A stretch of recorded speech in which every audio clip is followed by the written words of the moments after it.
What's up, guys, and welcome back to my channel. I'm Brandon Smith. Today, I'm wearing green, as you can tell, because we're talking about Ireland.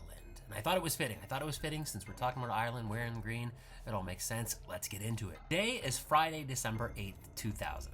The film How the Grinch Stole Christmas is #1 at the box office.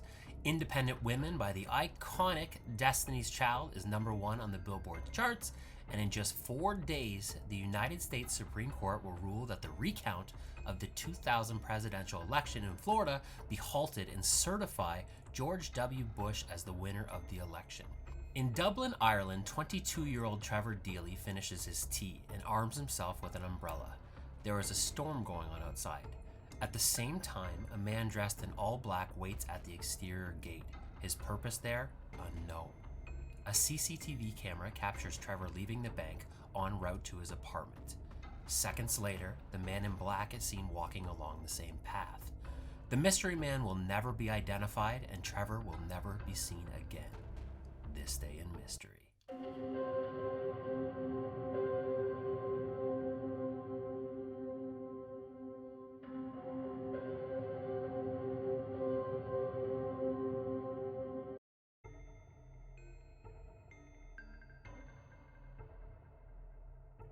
Thursday, December 7th in Dublin, Ireland was wet and windy, with gusts as high as 110 kilometers an hour and a daytime high of 7 degrees Celsius. Trevor Deely works in asset management for the Bank of Ireland, and tonight is their office Christmas party. Well liked and just as well respected, at just 22 years old, Trevor is a roaring success. Before the party starts in earnest, a few of Trevor's colleagues invite him to do some pre-partying at a local nightclub. Trevor is ready to celebrate the year's end, and the group arrive at Copper-Faced Jack's at 4:46 p.m. The pre-festivities commence, and after some early drinking, the group moves the party to the Hilton Hotel Charlemont Place at 8:35 p.m.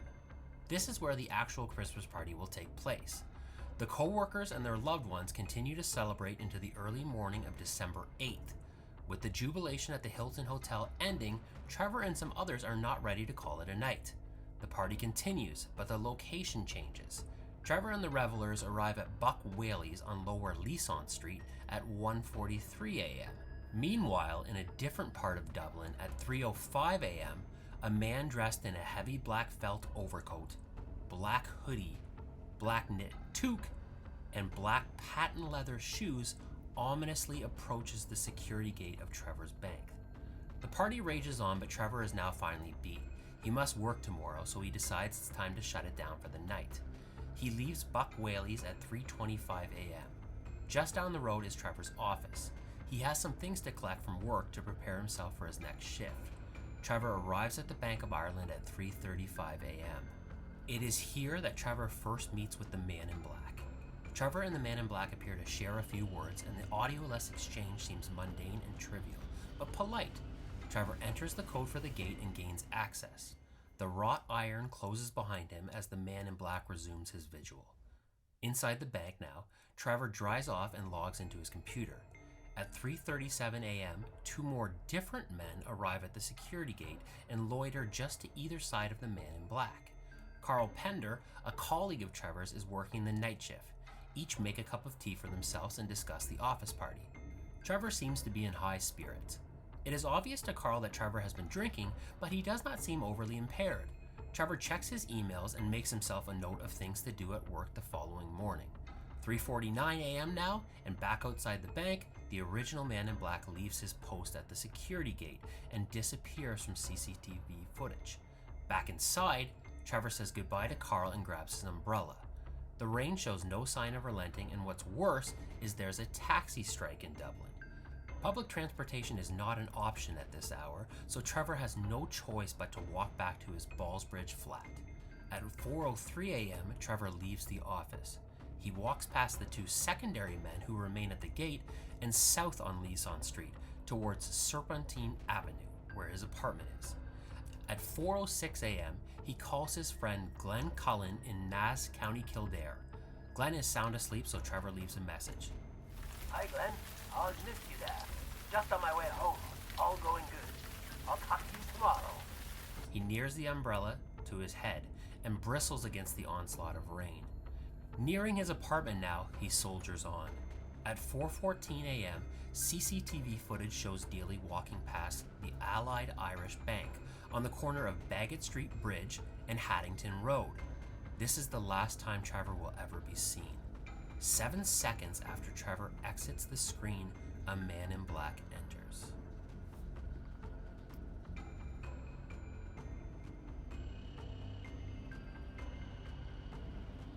Trevor was doing work at 10 a.m. on Friday morning. He never showed up. Colleagues were not overly concerned as they knew Trevor had indulged at the Christmas party and figured he was just sleeping it off. Additionally, his flatmates were away that weekend, so they could not have noticed him missing either. On Monday, December 11th, Trevor again fails to show up for work. His colleagues and bosses are now sufficiently concerned, as the very reliable Trevor seldom missed work. They call his family and inform them of his absence. Nobody in his family had spoken to Trevor since Thursday.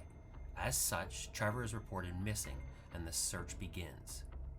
Over the following days, Deely's family and friends put up hundreds of posters, hand out thousands of leaflets, and go from house to house and business to business looking for information on Trevor. No one has seen him. Police obtained CCTV footage from anywhere that intersected Trevor's route on December 8th, including the footage of the men at the gate. The Garda Sub-Aqua team searches the River Dodder and the Grand Canal, the two waterways on Trevor's path. Again, nothing is found. Where is Trevor Deely?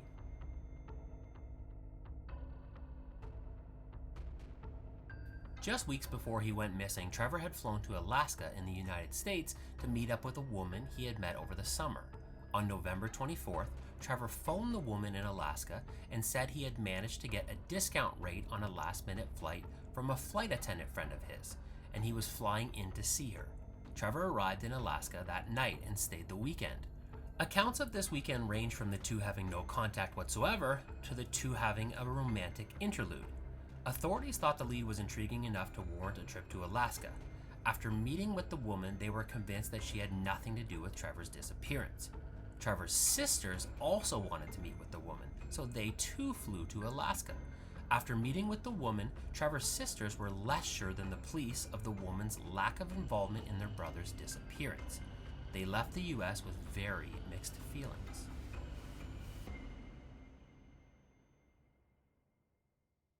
The Irish Gardaí suspect that at some time early on the morning of December 8th, Trevor was involved in an altercation with one or a number of gang members, and this led to his demise. In this theory, the Garda posits that a situation between the two parties escalated into a physical assault and Trevor was killed as a result. Backing up the long-held theory, in August 2017, an informant came forward and alleged that Deely was murdered by a Crumlin-based criminal, a criminal who was already very well known to Gardaí officials. The gang this criminal associated with was involved in the drugs and prostitution trade in the area where Deely disappeared. Furthermore, the gang was also investigated in the 1998 murder of Sinead Kelly, a murder that also took place in the area where Deely disappeared. The informant said that Deely and his murderer had not been known to each other and it was a chance encounter.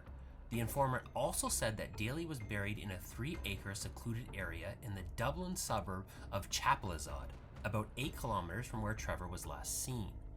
Police searched the area, and while they did find a gun and drugs, they subsequently concluded that these items were not related to the Trevor Deely case, and that the site was merely a stash area for criminals and nothing more.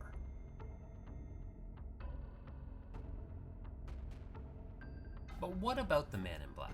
After watching the footage from the exterior of Trevor's bank from the morning in question, officials knew they had to identify the individuals at the gate for the investigation to progress. The two men who enter the footage just after Trevor arrives were identified as co-workers of his and not pertinent to the case. A massive media push throughout Greater Ireland was undertaken to identify the man in black.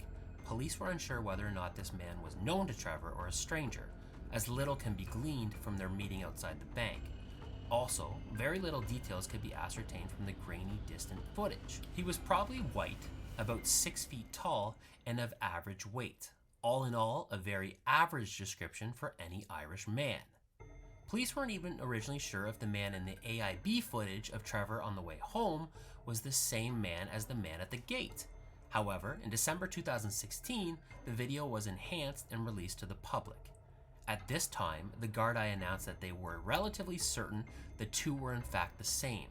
Whatever the case, the Gardaí has continuously pleaded for this man to come forward and identify himself. No one ever has.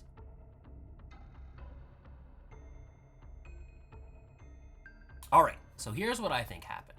First off, I'm not even going to entertain the idea that a woman in Alaska that may or may not have met up with Trevor weeks earlier decided on a rainy Friday morning that this person now had to disappear. I mean, come on.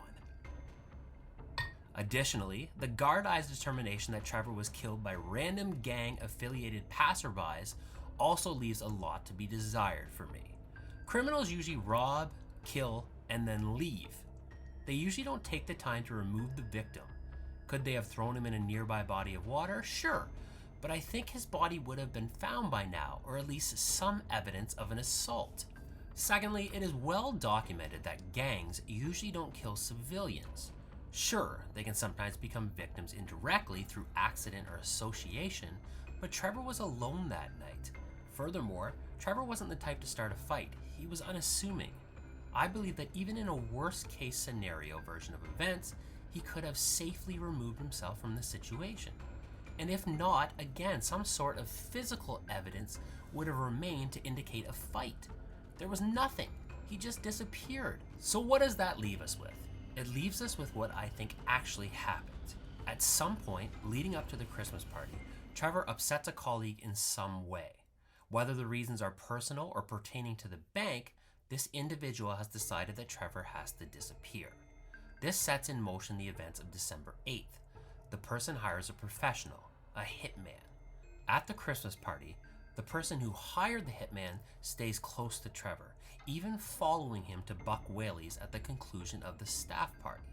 Now together at the final pub, Trevor tells those in earshot that he must return to the office to retrieve his umbrella. This offhand comment seals his fate. The person calls the hitman and tells him Deely's itinerary. The man readies himself and puts himself in place. He waits at the bank's gate to see Trevor through and confirm his identity. Once he sees Trevor enter the bank, he knows that this is the target, the man he must kill. He leaves the gate for a secondary location. He has already familiarized himself with the area. He knows where Trevor's flat is, and he knows where the closed-circuit TVs are on the way. As Trevor passes through the hit zone just after 4:15 a.m., the assassin makes his move. At gunpoint, he leads Trevor to an awaiting vehicle. Now, far from the Bagot Street Bridge, he shoots Trevor, execution style, and buries his body. The press in Dublin on this case has been exhaustive, and the man in black has never come forward. Because of this, there is just no version of events for me in which the man in black is not the killer of Trevor Deely.